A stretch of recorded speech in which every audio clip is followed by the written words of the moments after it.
Welcome to Not Milk Never Milk. Subscribe if you're lactose intolerant. In this video, I will explain how to jump-start a Ford Edge.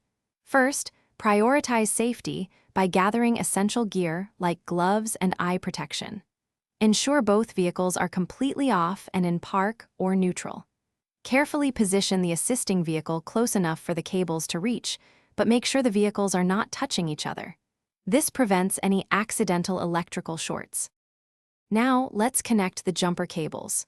First, attach one red positive clamp to the positive terminal of the dead battery. Then, connect the other red clamp to the positive terminal of the good battery. Next, attach one black negative clamp to the negative terminal of the good battery. Finally, connect the remaining black clamp to an unpainted metal surface on the disabled Ford Edge, away from the battery. With the cables properly connected, it's time to start the engine. Begin by starting the engine of the assisting vehicle and let it run for about 3 to 5 minutes. This allows the good battery to transfer some charge to the dead one. After a few minutes, try to start your Ford Edge. If it doesn't start immediately, wait another 2 minutes and try again. Once your Ford Edge starts, it's crucial to disconnect the cables in the correct order.